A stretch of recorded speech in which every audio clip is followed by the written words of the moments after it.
How do we solve, speaking of capital, kind of the debt crisis, debt cycle we're in, where we just kind of keep adding trillions of dollars every year to the debt and deflating our way out of it, basically, or inflating our way out of it? We need to get the budget balanced. It's been done in our lifetimes. We need to enforce the tax code, not increase taxes on people, just enforce the tax code, because it's like hundreds of billions and trillions of dollars just by doing that properly. And the other thing is, like, look, I think we have had a general credit card swiping problem in our country as a nation, where we swipe the national credit card on whatever we want. But undeniably, we made some big purchases that were really, really bad ideas.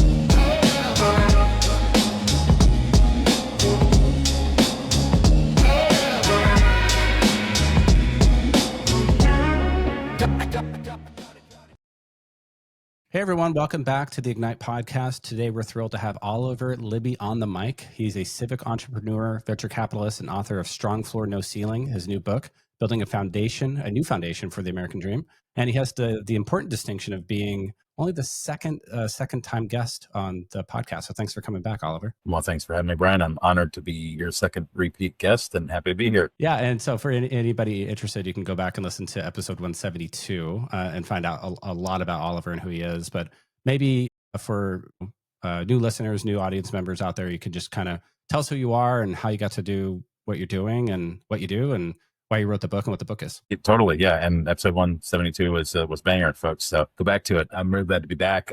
And for those who didn't hear that episode, I'm Oliver. I'm based in New York. I'm kind of a strange career. I've been through all the sectors that America has to offer. I started very early on, actually recruited while I was in college to the U.S. intelligence community and did work at the CIA. A briefly but very meaningful experience in my life. I went from there to consulting for large corporations, but rapidly got typecast as the guy who would take on the startup engagements, and began to kind of suss out 20 years ago the idea of a venture studio and taking equity for compensation instead of just working for hire. And so during the 2008 financial crisis, had the opportunity to co-found two organizations. One called the Resolution Project is one of the world's largest organizations focused on student social entrepreneurs. We've helped college kids get trained in entrepreneurship, about 50,000 students a year, which would make us one of the largest university programs for entrepreneurship globally, and also launched about 1,000 entrepreneurs who've created a little over $6 billion worth of social startups. And then also HL Ventures, which is a venture firm that's always had a heart for impact, investing for returns in companies that improve life for people on the planet. So that's my background, kind of a cross-sector animal and an interesting perch from which to write this book. Yeah, so tell us about the book. The name of the book is Strong Floor, No Ceiling. What does that mean? And what does building a new foundation for the American dream mean in the book? Yeah, it's interesting, Brian. What you and I are in the innovation ecosystem professionally, and I think, while there are elements of skepticism and you've got to be a thoughtful due diligence or investor, this is a fundamentally pretty hopeful industry in VC, and we believe in technology and we believe in its ability to improve lives and livelihoods. But we are in a time of real suffering and pessimism. One of the scariest statistics in America right now is just over a quarter of Americans believe in the American dream. And if you ask me, as someone who started my life in the national security world, whether an external threat like a 9/11 could destroy the country or whether it be something internal, I would say, absolutely, we are resilient to outside attack. But we're really hard to survive is if we as a society fundamentally no longer believe in the American dream. That's the thing that for generations has gotten Americans out of bed. The idea that you could work hard, play by the rules, and improve your lot and leave yourself and your kids better off than you. And that's largely been true for most of American history, even difficult times in our history. But it's not true anymore. And people feel it. So 27% of Americans believe in that. The rest don't. And that is a national security problem. It's a national morale problem. And it's a national motivation problem. And so Strong Floor, No Ceiling simply says that there is an engine that could relight the American dream. And it is the combination of two ideas that are often thought of as opposites. A strong floor below which we don't let our fellow Americans fall, and the planks of that strong floor making up education, healthcare, jobs and housing, opportunity and capital, justice, the real building blocks of opportunity. But that you should be able to stand on that floor and reach into the middle class or maybe even to great wealth. There should be no ceiling to what you can accomplish in this country if you work hard and play by the rules and pay your taxes. And what's more than just these ideas existing intrinsically is you can't afford the strong floor without having the economy that a no ceiling gets you. But there's no purpose in building that economy if there's not a talented, educated, consumer-oriented population. And then that the strong floor is an investment in that. So that strong floor, no ceiling, it's a pathway to reigniting the American dream. Yeah, I like that. And I think we talked about this last time you were on the podcast, but I grew up poor in Section 8 housing, welfare, free lunch. So I do believe in a pretty strong floor, kind of lean left a little bit politically, because I'm a product of that, social capitalist society, you might call it, especially, in Seattle, Washington State, where I'm from, which kind of leans pretty left and has a lot of public services and stuff. I guess the critics on the right would say, we're kind of spiraling into socialism, right? I think they were talking about this on the All In podcast this week. David Friedberg's like, okay, this is how socialism rises. And, he's very much a libertarian thinker. And to what degree do people just need to pick themselves up by their bootstraps and, go out there and start a business versus, at what point do we need to intervene and help people? When are we doing too much? And what's the right amount, Yeah. I mean, I am a capitalist. It's in the job title. And I believe in the markets. I think that you got to be able to create wealth in this country. And if you create something worthwhile, you can become pretty rich. I think most Americans agree with that. I mean, people are angry right now, and they're angry for righteous reasons, right? I mean, our institutions have largely failed people, but there wouldn't be such a hatred of the billionaires if there were a really robust middle class and most people were part of it, right? I mean, it's easier to hate wealth if you have $400 in the bank and you're always at risk of going bankrupt. And so the strong floor, to my mind, isn't about socialism.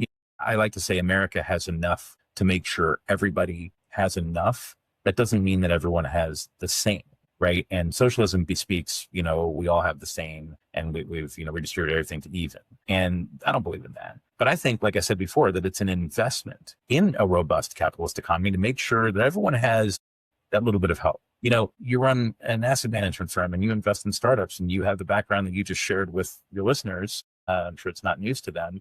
That's a great investment. And it wasn't a handout that absolved you of working hard in your life. And it didn't turn off your instinct to work hard. Clearly, here you are, right? And so I think it's really important to distinguish a strong floor and the hand that are fundamentally very charitable. I mean, by the way, regardless of politics, Americans are a charitable people. We care about our neighbors most of the time. And we've done that for our whole history. It's a very American thing. We give so much to society. We help each other out. The Rotary Club, the church, just, the jacket drive at school, whatever it is, we like that part of our society. And so we have to just make sure that people have that little bit of a hand, and then they strive. And there's no more American idea than that. Is it a government failure, a policy failure, or like a market failure? Where's the failure occurring right now? Because one of the things that they'll talk about on the All In podcast again is, well, if we didn't let the government get in there and guarantee all these student loans, people wouldn't be $250,000 in debt with art history degrees and working at Starbucks, right? And so they feel like they got kind of the short end of the stick. Do we need more trade schools? Like, where are the 3 to 5 things that you think that we need to improve on the floor? Well, for one, the book's 75,000 words, 350 pages, and it's got like 100 policy proposals. So take your pick. There's something on almost anything. I mean, nice. The All In guys, I mean, one of these days I want to go talk to them because, by the way, there isn't a bigger partner to the innovation ecosystem than the federal government. I mean, it's 30 or 40% of the pipeline. It's so much bench research. Elon's biggest partner in everything he ever built is the federal government. SpaceX, largest customer, Tesla, a partner in every deal. So, I mean, you have to come off it a little bit. The government has a role, even in the heights to which they have risen. But you ask where the failure is. I mean, look, there is failure to go around, right? I mean, since Vietnam and Watergate, our institutions have failed our people deeply, right? And there's a reason people are so upset, and they ought to be. But, people ask me, why aren't you angry? Like, I'm plenty angry. I just don't think you govern from anger. I mean, I think, when I said, what should we be trying to do to help people? It's not just be pissed off at the other side. It's come up with some good ideas. And there are a lot of good ideas. And I wonder oftentimes why we have saddled our companies with so much of the floor. I mean, why, famously, General Motors executive said that GM during the '08 crisis had become a pension fund in a healthcare company that made cars on the side. I mean, where's the sense of that? Why did I pay healthcare for my employees? I'm proud to do it, but why is that up to me? We have to have portable benefits and pensions that follow everybody around the country, especially in the new creator economy, which we've been investing in startups that support that. we may not have jobs much like the old jobs, but we ought to have support, like the support that people have long succeeded with in our country. Yeah, I mean, I can relate to the healthcare thing, running my own venture fund, and my wife has an AI startup, right? And so now we're kind of, we're paying $2,000 a month pre-tax, thankfully. Thanks for that, but $2,000 a month for major medical with a $7,500 deductible, and it's crazy. By the way, we're buying kind of middling healthcare for people. I mean, we have like a great package for our employees, I'm proud to say, and yet like I'm not sure they're going to get good care every time they go to the doctor's office. I mean, it's one of the things I write this in the book. I grew up in a healthcare family. I actually used to work the front desk at my mom's doctor's office, and I used to help out at the lab for my grandfather's Nobel Prize winning laboratory. So I've been in the healthcare world, and I was like 12 or 13 years old the first time I was back there helping like run paperwork and Xerox stuff.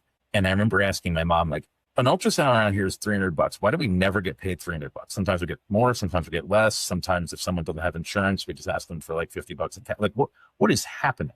Like, do we even know what this ultrasound costs? And she kind of chuckled and was like, no, that's not how this works. That's like, why? Why is that? So I write in the book, we talk about America having the best healthcare in the world. Nuance that. If you are wealthy and you live next to a major teaching hospital in a big city, and you know two of the board members, and you know that surgeon by name, and you were referred by two people who had prior surgery, now you have the best healthcare in the world. If you're an American in a rural county somewhere, at best, you're in the middle of industrialized countries. So how much you're spending all this on, we're spending 20 cents on the dollar in our economy on kind of like mediocre outcomes. That's interesting. What do you think it is? Let's just take healthcare for a sec, and we can explore other aspects of the strong floor before we go into the ceiling, but the no ceiling part. But, if you were, not king for a day, but I guess you were able to push through a policy, through government, would it be like Medicare for all? And that way it's just kind of like taken off the table and we all have this basic floor of healthcare. And what do other countries, I mean, there's a comparative, there's dozens of other, established economies, first world countries that have free healthcare. I think we're the only in the top 20 in the G20 that do not. We're the only one, right? Oh, yes, absolutely that. And we're far below 20 in our average outcomes on healthcare. One thing I would invite you to do if you think about strong floor no ceiling is the book isn't actually split into strong floor policies and no ceiling policies. What I try and do is pull both into everything. So a good example, like, yes, I make an impassioned argument for a public auction. I think it's long overdue. I think we have to have it. To your point, we're the only ones who don't. It's silly. But if you ask me my favorite policy in the healthcare chapter, it's actually the preventative healthcare tax credit. I mentioned before, we spend 20 cents on the dollar in this country, plus or minus a few cents, on healthcare. A lot of that is spent unwisely. When you get really sick and you go to the hospital, when you show up in an ambulance and you've had a heart attack, you are an expensive problem to the hospital. And you better hope that person has healthcare, and many don't. By the way, the entire asinine conversation about healthcare for illegal immigrants in this country was so BS. We already provide healthcare to illegal immigrants in this country if they get really sick and go to the ER, because you're not asked to present your papers before you get defibrillated.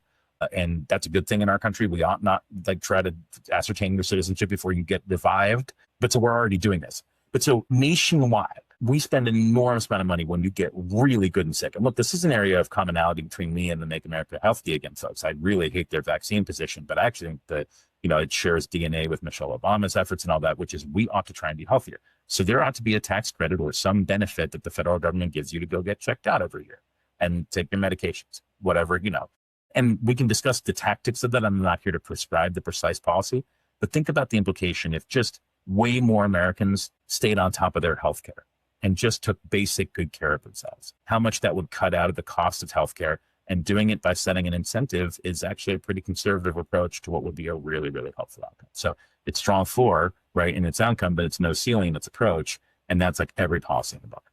In healthcare in particular, if we had Medicare for all, call it, or some sort of floor. And, I basically had that as a kid, right? Under 18, I was on a Medicaid, I'm pretty sure, in the state of Washington. And so I had free healthcare, right? But once you're an adult, unless there's some reason to be on it, you can kind of get kicked off, right? Is it just like a market failure where we're just not letting, the markets work in healthcare? Or is it more of a policy failure? We have bent the market so badly in healthcare. We don't even, I tell people I blew out my knee years ago, and I had this weird realization, which is not rocket science. I'm not suggesting it's anything brilliant, but I remember thinking to myself, like it's weird, but like my company paid for the insurance that paid for my surgery. my company is aware of whether I can walk or not because I show up to work. But no one actually asked me from my company, which I happen to run, can you walk? They just saw me walk back through the front door. The insurance company has no idea if I can walk. My doctor does know if I can walk because I did follow-up visits with my doctor. But my doctor didn't bill me. They billed the healthcare insurance. And so in this cockamamie scheme, like there's no connection between what my surgery cost, who paid for it, whether it worked or not, whether I can still walk, for God's sakes. And that is like, the market is like, hey, here's a product works, it's valuable to you, so you pay for it. No one said to me like, you know what, like here are two surgeries, like this one's 45 grand, this one's 50 grand, but this guy's going to use robotics, and so it's better for you and the outcomes will be better, and everyone will agree on that. Can you imagine that no one has that conversation? So like, if you ask if the market economy is working on healthcare, the answer is absolutely not. It's ridiculously broken. And Yeah, by the way, kind of like oligarchic in its kind of structure. It's bananas. But it's what happens when you divorce outcomes from costs and from who's paying for what. I mean, you can stuff it. Now, the part that does respond to market economics is innovation. And I'm a big believer. I mean, a good strong floor, no ceiling example that I've given on other talks about this is I strongly believe that we should be able to compete the costs of prescription drugs down. But I equally believe you should extend patent life for those drugs because they're huge multi-billion-dollar investments that take more than a decade to come to fruition. So if you're Eli Lilly or Bristol Myers Squibb or Pfizer, you still need an economic incentive to make those billion-dollar investments, multi-billion-dollar investments. And so if we just gave them longer patent life, they wouldn't need to squeeze so much out of the last couple of years of the patent life after FDA approval. So that's strong for no saying again at what for people. Let's tackle education. And what are some themes that you explore in the book in that area? Yeah, there's a bunch of I mean, first of all, I'm a big believer in universal early childhood education. I think it's an investment in our society. And there's just no argument that you can make to me that it makes sense to have kids get left out of that. And it's for our society relatively inexpensive, and I could pay for itself over time. By the way, anyone who runs an enterprise should want kids to have a good head start early on in life. Another big thing in the education chapter is one of my proudest suggestions, which is what I call the Jobs of National Priority Program. So we ought to identify a few dozen jobs of national priority. I'll give you some examples. Defense contractors, nurses, home health aides, electricians and plumbers, and other building trades. And there ought to be all sorts of reasons why you'd want to do that. Tax breaks, free schooling. It goes back to one of your earlier points too, Brian, that there should totally be like service academies like West Points for various things. In fact, in a lot of other developed economies, like the French were really good at churning out engineers around the turn of the 19th century, so much so that they were world famous. And even American engineering innovations often had a French engineer kicking around somewhere. Like the Panama Canal was originally, it's a whole crazy story, but the original engineering was done by a French engineer. So we ought to have service academies like that. And there ought to be reasons why you would devote your life to doing these things that are really good for our society. Yeah, I like the trade school idea because there's a great path to the middle class for a lot of folks that don't go to college, right? To learn a skill, electrician, tradesman, you insert your favorite trade there, nursing. But there doesn't seem to be kind of this market working properly where there's not enough signal for basically the demand signals not getting through to the supply of labor somehow, because kids are just kind of going in and going, oh, okay, I would just get an economics degree, or insert your favorite college degree. And so they're kind of coming out and they're like, oh, okay, well, like, what do I do with that? And how do I get paid? And now with AI, a lot of these early jobs are kind of drying up. And we have, I think, the highest unemployment for college graduates that we've ever had. And that's just beginning. We do a really crappy job of skating to the puck on stuff like this. Like we taught an entire generation how to code just in time for vibe coding. And look, it's not bad that people understand what's under the engine, but fundamentally, they're not able to make a living doing that for much longer. And we told everyone that their lifetime outcomes would be so much better with a college degree, and that math broke. I think last year, right, is the first year where it became quite clear that that's no longer necessarily true. So yeah, I mean, look, when you raise an entire society on certain received wisdom and you force everyone to do really expensive things to abide by that, and then you're wrong, you shouldn't be surprised people got pretty frustrated, right? And they are frustrated indeed. People with this massive debt.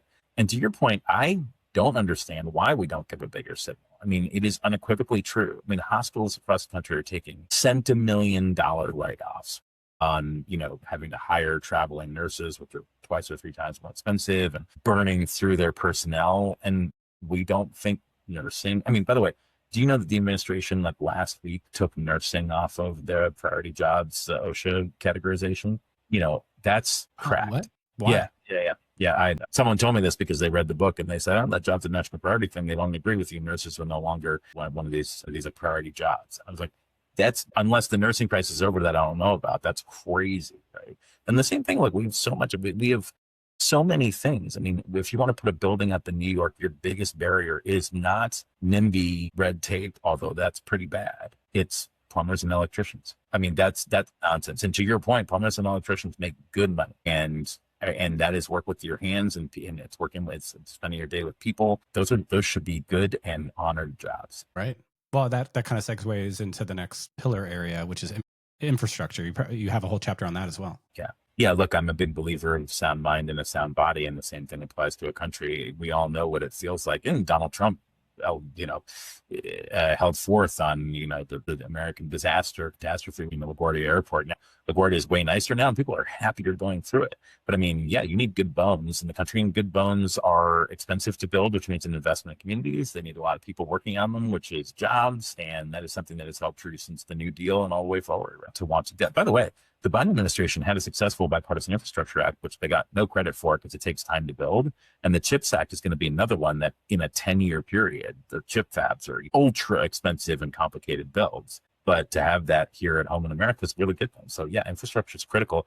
And there's no more strong floor, no ceiling, policy than that. We are literally constructing the foundations of the country and keeping people employed and making it easier to do things like AI and move freight around the country and all that. This is just an unalloyed. What about justice? I have this in my notes. Did you cover part of the legal system somehow? Yeah, it is one of the most fraught things in American life because you've had some powerful branding running into the justice conversation, defund the police, which I think in the book I call one of the most destructive political slogans in American history, mainly because not that we don't need to spend funding on different things. And I think a lot of very senior police officials now also believe in community policing, they believe in having mental health professionals around. And look, I think we can all agree, America is roughly 5 times more incarcerated than other civilized countries, than other industrialized countries, I should say.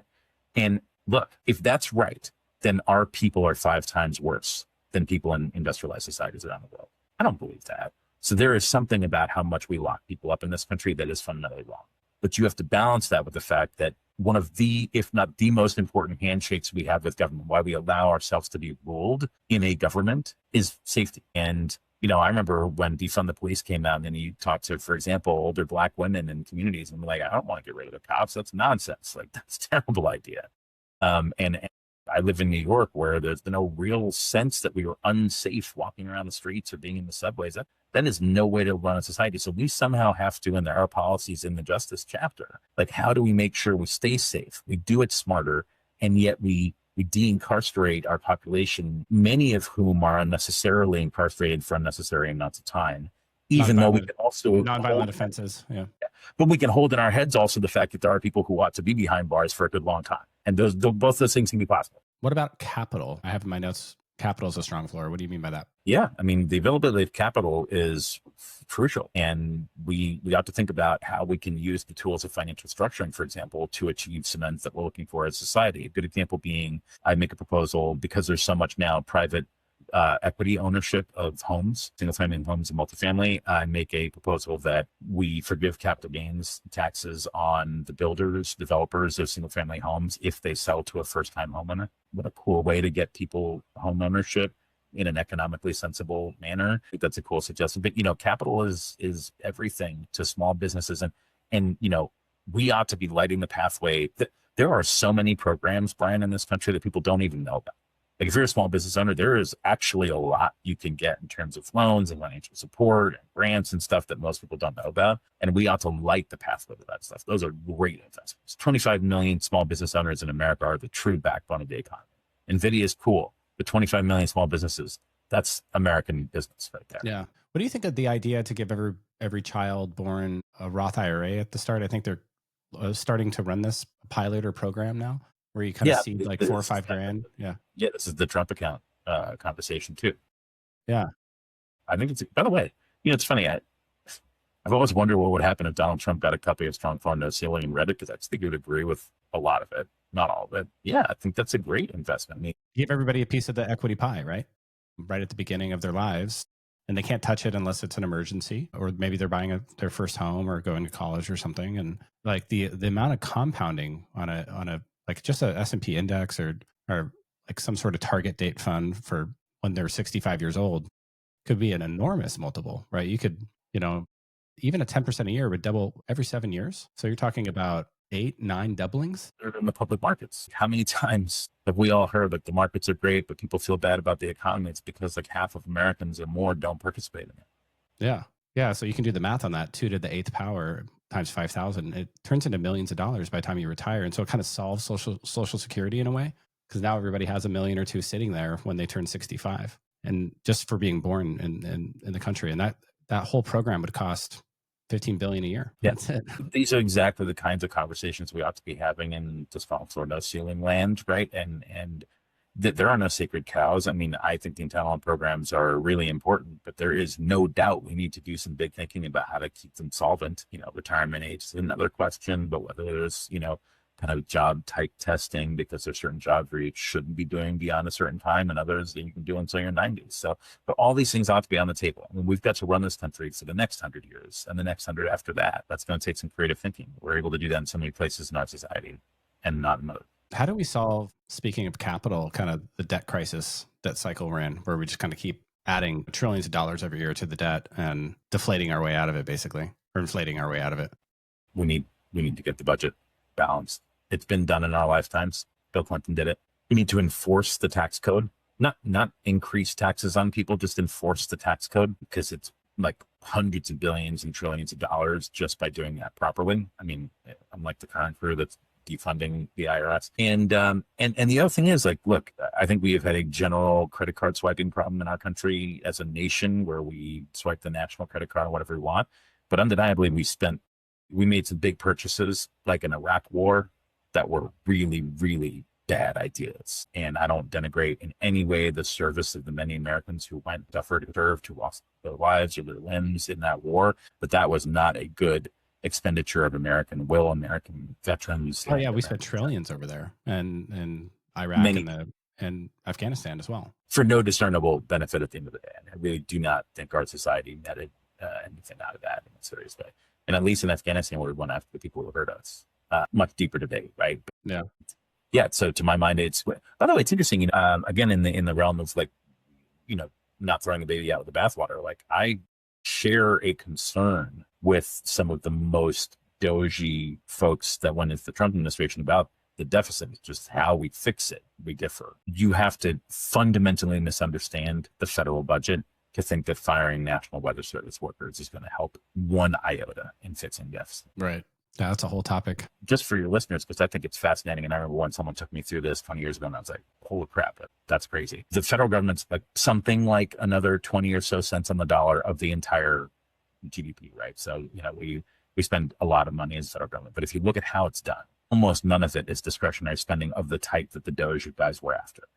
Basically 5 cents of the 20 cents is Social Security, 5 cents of it's Medicare and Medicaid. So that's like half of it right there. Then another, 5% of 5 cents is kind of the defense, veterans, homeland security.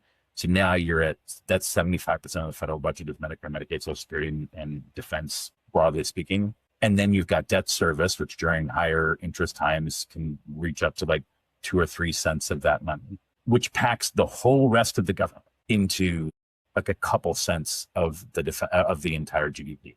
And that's like all of it. That's like the Pell Grants and all the science stuff and paying all the federal workers and all. So when you said, we cut like 100,000 workers out of the federal government, that is a de minimis amount of the federal budget, the way it's done.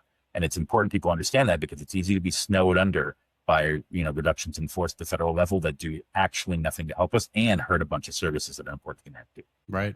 I heard a stat. If you add up, I think our GDP is 25 trillion as a country. If you add up the state, federal, and municipal levels, all of their budgets, it's about half of our GDP. Isn't the government a little bit too large if it's half of your GDP? Well, it depends on what you're buying, right? And look, I'm often, I've gotten used to saying it's a tax, basically half of everything to pay for everything, Yeah. But by the way, like the things we're paying, then that includes like infrastructure and police and all, and tons of investment in the private sector. It's roughly half of the population that works for some government. at some level. But I'm a believer in what I call Goldilocks government. Like, I'm not a big government person. I'm not a small government person. I'm an enough government person. And there is, we should be hunting it at all times, right? But there is a certain level of government that you want, and then there's too much or too little. And it's like any sports, any sports team or any sport you might want to watch. You don't want the players to be self-regulating. That would be pretty hilarious. You also don't want the whole game to be watching refs, argue about the rules. You want there to be a good game with fair rules and good enforcement of those rules where you're not pissed off at the ump too much, and then let the players play their hearts out. We've talked about some different topical areas, but if you could go in and imagine you're at the Constitutional Congress redesigning the country, are there 2 or 3 structural things you would change with the way government operates that would, kind of lead to better outcomes? I'm going to cheat a little bit because the Constitutional Convention wouldn't have imagined the problems we're having now in certain ways. But so it's funny, chapter 2 of the book, I was really struggling because one of the big criticisms of the book, to be honest with all your listeners, is if you read the back 6 chapters, it's like 100 policy proposals about anything from foreign policy to tax policy to healthcare, education, all this stuff we've talked about. And people ask me all the time, like, what chance in hell does all of that have to work? And I struggled with that a lot because I felt like there were some things we would need to upfront do in our society to give ourselves the best chance of making all the rest of that stuff happen. So chapter 2 is that chapter. So there are 3 things. The first is I actually believe we should have a national service program again. Should be probably after high school, and it should be multi-track. You should be able to serve in the military, do AmeriCorps or Peace Corps, depending on why you want to work here or overseas, teach, work in local government, or build infrastructure. Something like that would re-knit the fabric of our society in a way that hasn't happened since the end of World War II. And that had a real impact on the seriousness level and the unity of our country for a generation thereafter. We've geographically and digitally sorted ourselves into echo chambers and balkanized ourselves out of being able to see eye to eye. And so a service program where you geographically jumbled everybody and ideologically jumbled everybody will be really good. Number 2, social media and the media ecosystem. Look, fundamentally, democracy requires a large number of people to have reasonably shared good information and therefore make reasonably good decisions most of the time. Not every time, but most of the time. Well, do we have reasonably good quality shared information right now? No. And I'm a big believer in technology. I think social media has a lot to recommend it, but we have got to get the algorithms aligned with what we want in society. And if you deepfake somebody, you ought to go to federal jail. I mean, it should be that big of a deal. And then the third thing is there are tactical things in our political system now that need to change. We have to get money out of politics, and it's public. I am a donor to politicians, but that should not be something we do in this country. And Elon Musk should not be able to dump a quarter to $500 million into elections just because he's got money. That is not something that should be allowed. And gerrymandering of the kind that is going on across the country now in this gerrymandering war, that's stupid too. Draw simple, sensible districts. Make the whole thing competitive every time. The fact that we have any safe districts in America speaks to the fact that it's fundamentally not democratic. So get the money out of politics, get the gerrymandering out of politics, and let the best ideas win, for goodness sakes. Yeah, I love that. I might add to that, ranked choice voting so we can have more than a 2-party system. Yeah. And look, I totally agree. Ranked choice is very, very interesting. Mobile voting. I mean, we're going to get there eventually, but everything else mobilely, we ought to be able to do that. Bradley Tuss, shout out.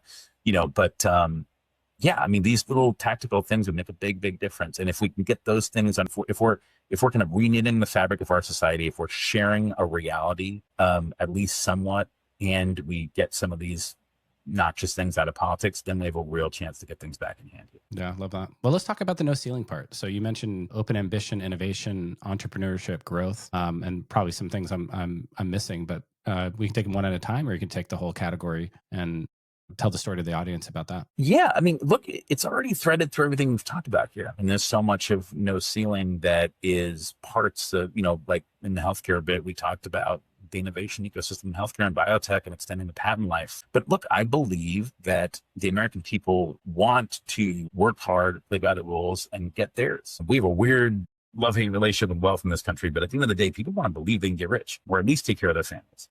And that's what no ceiling is all about. And all the things we've talked about are part of that.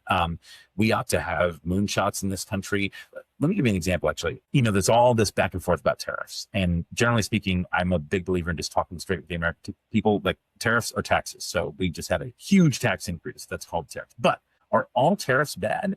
I would argue actually that if you really wanted to do a smart version of this, you would pick 5 or so industries. It's not a magic number, but let's call it 5. Let's say it would be battery technology, defense tech of certain kinds, chips like the CHIPS Act, which would be the example of this, and a few more things we care about.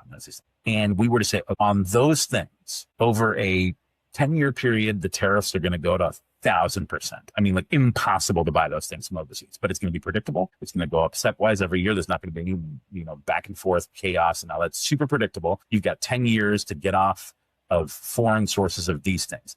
At the same time, we will have a national infrastructure bank, a first loss facility, a big job training program as part of the Jobs and National Priority Program. So it's like a national version of the CHIPS Act for 5 major technology areas that we, for national security and competitive reasons, want to reshore. Now, it's important to understand that a lot of the reshoring might mean not a lot of humans are working in those factories, but at least that activity would be here at home.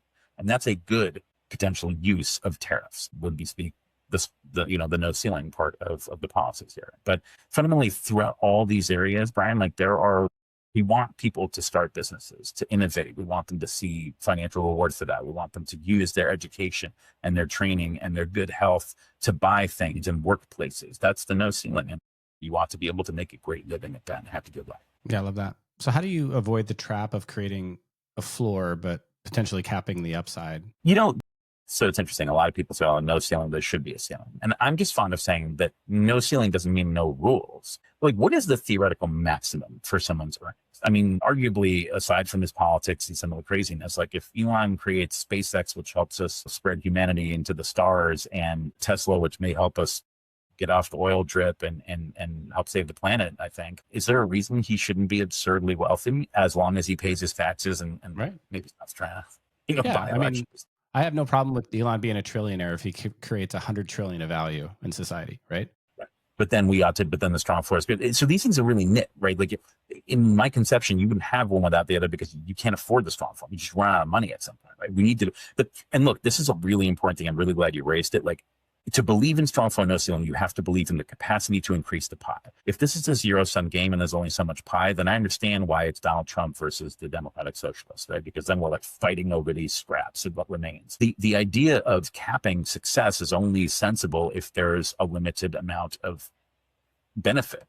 And I don't believe that's the case. We keep increasing the pie, sometimes dramatically. And so look, I'm a big science fiction fan. Like, you just want to be in the Gene Roddenberry Star Trek version of the future. You don't want to be in like the alien version of the future where like a big mining company now rules the galaxy. And we can pick which one of those futures we want. Yeah, totally. So you recently had a controversial mayoral election in New York. How are you feeling about that with your new mayor and some of his policy proposals? Yeah, I mean, it's a great question.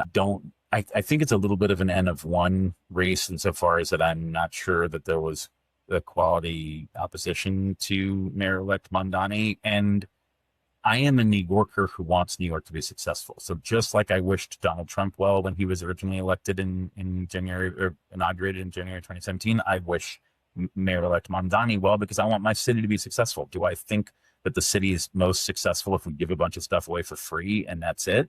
No. But I think that the mayor-elect has shown some signs of bringing some quality people around him. And let's just see, the jury's out, right? But like, I do not believe that democratic socialism has the answers for our country, even if they have an important voice in reminding people of the importance of the strong floor. But I was actually asked this at a book event, does the DSA, can the DSA deliver the whole strong floor no ceiling agenda? And I think no.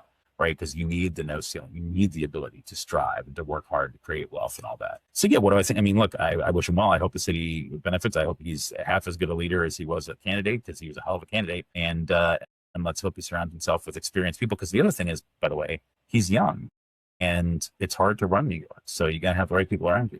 What's a policy or economic lever in your book that you think is most overlooked by, let's start with, the tech community, startups, venture capitals, and then by policymakers, the government? Well, I'll give you examples from each side of the aisle, so to speak. I think the right now's tech and venture industry deeply, deeply underprices the role of government.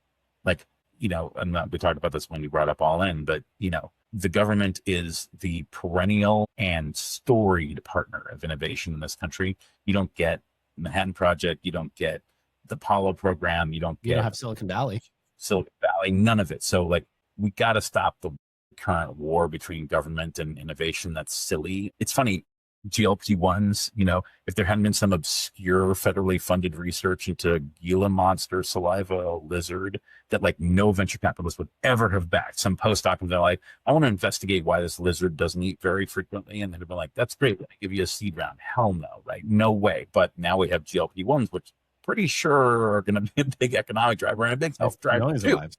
It was crazy, right?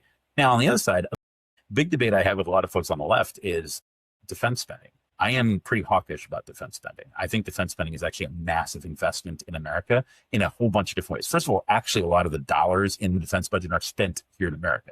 Even the dollars that we quote unquote send to Ukraine and other places like that, actually, a lot of those HIMARS rounds are made like in Camden, Alabama, for example, and billions of dollars worth. So when we talk about $1 trillion defense budget, it's not like we're like lighting $1 trillion on fire and putting it in the tube of a tank and firing it overseas. Like that's not what's happening. I mean, the base is and then also the investment in what it means for America to be strong means it's much less likely that we have to go to war. The stronger we, in American history, the stronger we are, the less frequently we have to go fight places. And that's good because I'd rather keep our people in the office and the factory than in the trenches. And so I think that the national defense budget. But we don't probably need to spend $1 trillion a year on defense, do we? Yeah. The defense budget's a little bit like the federal budget. And of course, like, there's all sorts of good examples of military bases for like, why is this still open? Particular weapon systems where like, we really don't need that anymore. There's a lot of the big bulk of defense spending is things like real estate and human resources. It's the largest employer in America. Enormous font of manufacturing. It's a huge spin out of technologies. Think about, it's so funny. We're like right now in venture, it's like, oh, defense tech is hot now. Like, guys, it has been hot since World War II. Just different people benefiting from it, right? Innovation dollars have been spent at Lockheed Martin, Boeing, Northrop, Raytheon, et cetera, the whole time. We're just getting into doing seed rounds, right? So yeah, I think that that's an important driver. It's often thought of as like foreign defense money is just kind of over here. And like, we don't see any benefit of that as the American people. It's just like the defense budget's this big monolithic thing. It's a bad idea. That's not accurate. What do you think the biggest obstacle or obstacles are to the implementation of your ideas? Yeah, I hate to be recursive, but it's chapter 2. It's that those conditions precedent, right? And let me take it back even up higher because we talked about those things. That's the service experience. It's social media. It's Operation Democracy.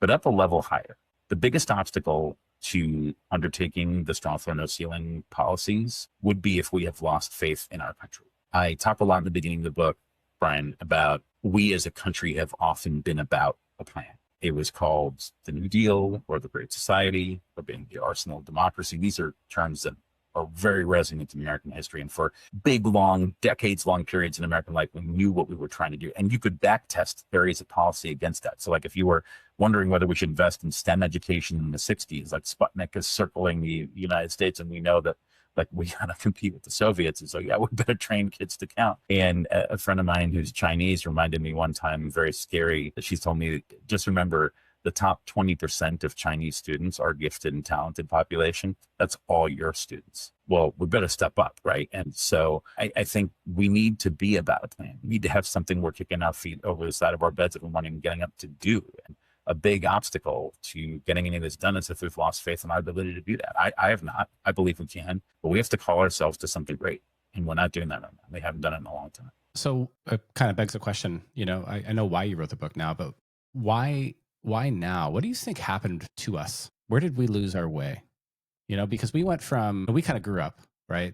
We're roughly the same age. I'm in my 40s. In probably America's best period, the 90s, right? The 90s, post-Soviet collapse, balanced budget, the internet is ripping, like everything kind of felt like it was going up and to the right. And then was it 9/11 where we just kind of started getting cantankerous and fearful and not believing in ourselves after we invaded multiple countries, and then you had the financial collapse. Like, how did we lose our way in the last 25 or 30 years? Why now? Why at this moment did a book like yours need to come out? A little bit at the end of your question, you mean why now? I started writing the book 7 years ago. I actually paused a couple of times and I just kept waiting for someone else to do it. And I'm like it's a little out of left field to have published this book, but I do have that weird approach from across these sectors and with the strange life experience that I've had to be able to maybe put this out there and not have an axe to grind. I'm not running for office, that sort of thing. Where do we, I talk a lot in the book, walk it all the way back to Vietnam and Watergate.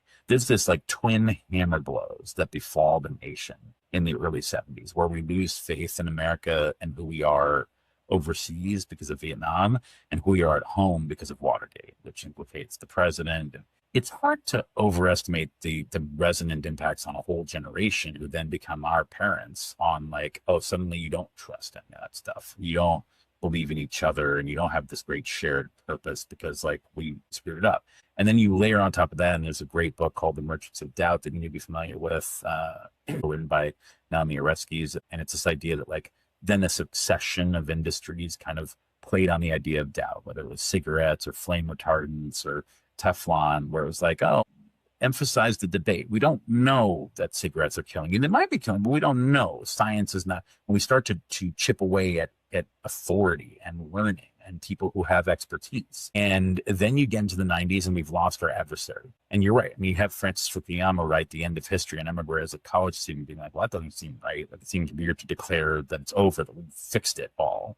It didn't ring true. And sure enough, within a decade, you've got the twin hammer blows of 9/11 and the '08 financial crisis, which once again just like rip apart, our faith in our national security, our role abroad, our alliance structures, entire fundamental nature of our financial system tied to the most fundamental part of the American dream, which is home ownership, right?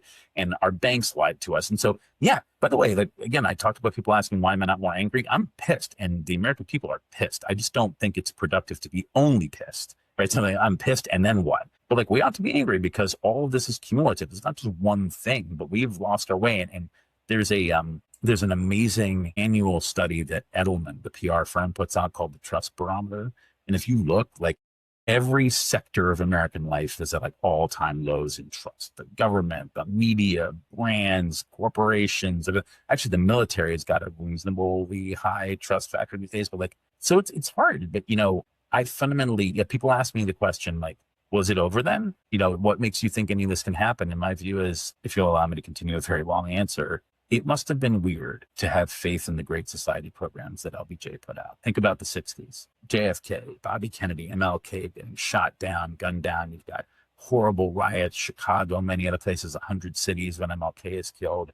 You've got the student riots. The campuses are in disarray. It feels eerily familiar, right? We're about to go into a period of time where we've got gas lines in this country. We're getting our butts kicked in a war that we don't really believe in. It must have been a dark time, and yet somehow they passed like 100 bills to create the backbone of the Great Society. So it can be done. We can restart the engines. We just have to earn it. Yeah. What role, if any, do private capital markets and investors and founders play in floor building? That's the fuel. That's the whole reason. That's why you make the investment. I mean, it's inextricable, right? Like, you can't afford, if you want to provide a strong floor for 350 million people, you better have a big economy, a growing economy. There better be places for people to work, to buy things, to innovate, to dream. Capital markets are the fuel for that. It's one of the reasons why I went into the private sector after my short time in federal government is I wanted to understand the engine. That is the engine. I mean, if you just have a strong floor and that's it, well, where are you getting the money to do all that? I mean, it's expensive to keep everyone healthy and fed and educated. To what end? So you cannot unsew that. Well, so what's next for you? I mean, you spent 7 years writing this, which is incredible, and thank you for doing it. We need more people like you taking action and communicating these ideas and bringing light to the subject. What are you excited about in the coming years? Well, look, I wrote this book for people who are politically adrift in our country, all the way from, everyday voters to elected officials. Commend it to them to use as they see fit. I hope it matters to people. I hope it makes people believe in America again, in the American dream. I have a firm to run, as you know. You and I do the same thing for a living. I've got a lot of investments, portfolio companies, and LPs out there, and my team who are awesome. So that's what I do for a living, and the nonprofit that I co-founded as well. So I've written this thing. I'll certainly do my best to help keep it in the national conversation, but it's up to other people to lead now, and I hope that I have given them something of use. Well, thank you so much for coming on. The book is Strong Floor, No Ceiling by Oliver Libby. Go check it out. Thanks for coming on. Thanks for having me back, Brian. I'm honored, and I appreciate you shining light on this work.